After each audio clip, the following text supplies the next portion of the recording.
ആരാ ഈ ഹൈദരമരക്കാര്?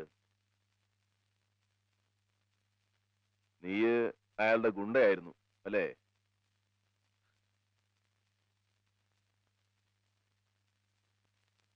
ആയിരുന്നു.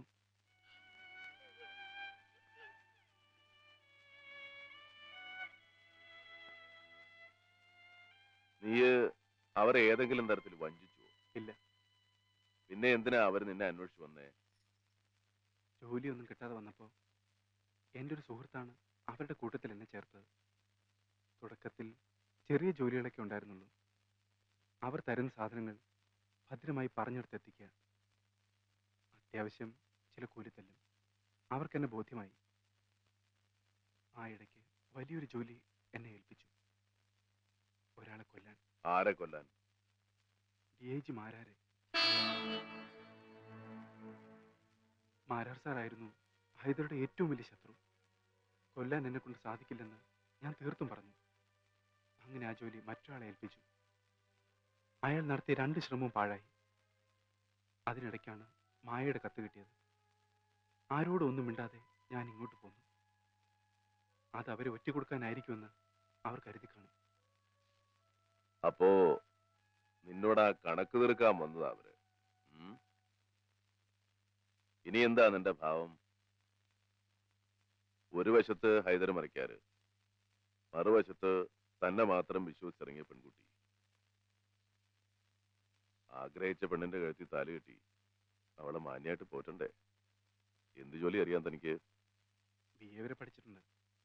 ഡ്രൈവിംഗ് അറിയാം. പിന്നെ അത്യാവശ്യം തല്ലും പിടിയൊക്കെ വശമുണ്ട് അല്ലേ? ഇപ്പോഴത്തെ ചുറ്റുപാടില് താൻ മറ്റു ജോലിക്കൊന്നും ശ്രമിക്കണ്ട. ഈ വീട്ടിൽ കഴിയാം. ഇവിടെ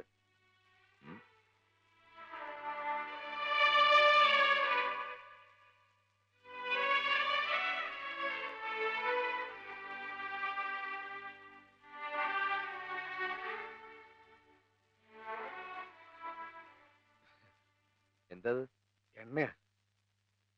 ചേട്ടന്റെ ഓരോ നിർബന്ധങ്ങള്. ഏട്ടന്റെ അല്ല, ഏടത്തിയമ്മയുടെ.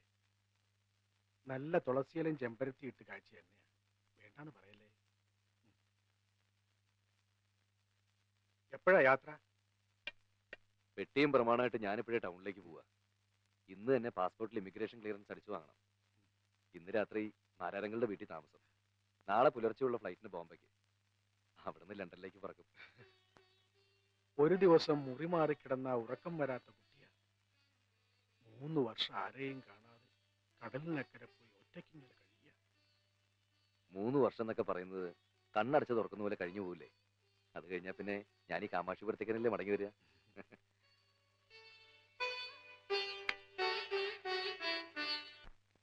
എന്തായാലും ശരി, ഭദ്രനെ മന്നാടിയാറിന്റെ കൂടെ താമസിപ്പിക്കുന്നത് അത്ര ശരിയാണെന്ന് എനിക്ക് തോന്നുന്നില്ല. ആവശ്യമില്ലാതെ ഹൈദരുടെ മനസ്സിൽ അത് പകയുണ്ടാക്കും. അഭയം കൊടുക്കുന്നവരെ തള്ളിപ്പറയുന്ന സ്വഭാവം മന്നാടിയാർമാർക്ക് പണ്ടേ ഇല്ല. നരസിംഹ മന്നാടിയാർക്കും ആ സ്വഭാവം തന്നെയാണ് ഇപ്പോഴും. നിന്നോട് പറഞ്ഞിട്ട് കാര്യമില്ല.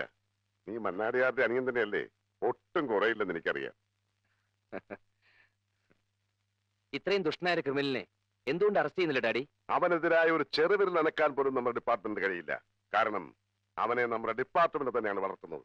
അപ്പോ അങ്കിളും അയാളുടെ സൈഡ് തന്നെ അല്ലേ? അതുകൊണ്ടാണല്ലോ അവർ എന്റെ തലയ്ക്ക് തന്നെ 2 പ്രാവശ്യം ഉന്നമിച്ചത്. ഒരിക്കൽ 24 മണിക്കൂർ നേരത്തേക്ക് അവനെ എന്റെ കസ്റ്റഡിയിൽ കിട്ടി.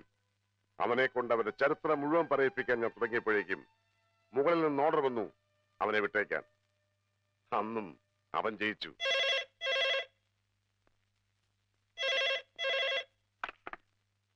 ഹലോ, അതെ, റെഡിയാ? ആ,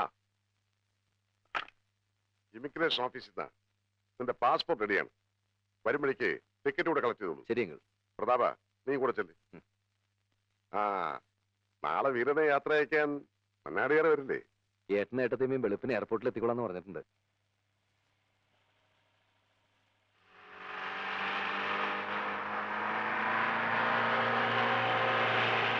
നേരെ മാരാർ സാറിന്റെ വീട്ടിലേക്കോ അതോ?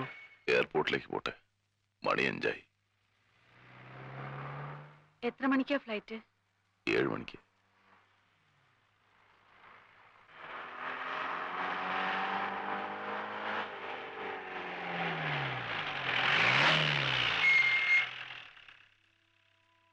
എന്തു പറ്റി? വീരസിംഹന്റെ കാറ്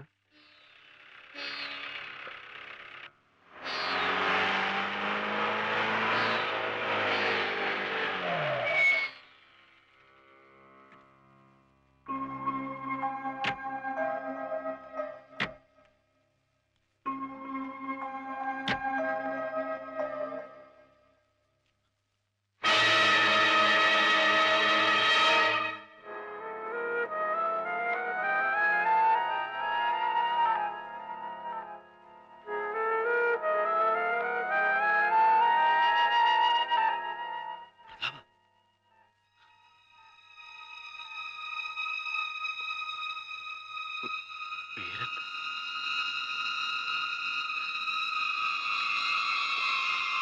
വീര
ചേട്ടായേ, എന്റെ ഗുരുകാരണവന്മാരെ, ഒരു നല്ല കാര്യത്തിന് പോകുമ്പോ നിറഞ്ഞ മുഖത്തോടെ യാത്രയാക്കി ചേട്ടായേ.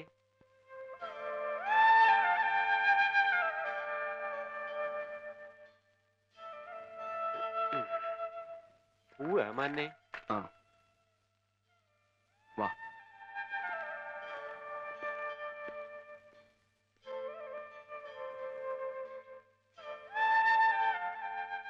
ഭഗവതി, ഒന്നും വരുത്തരുതേ.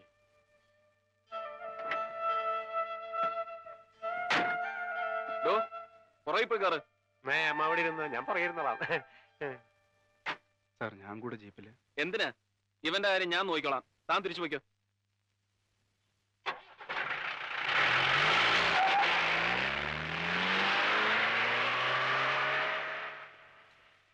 ആ ജീപ്പിന്റെ പുറകെ വിട്ടോ.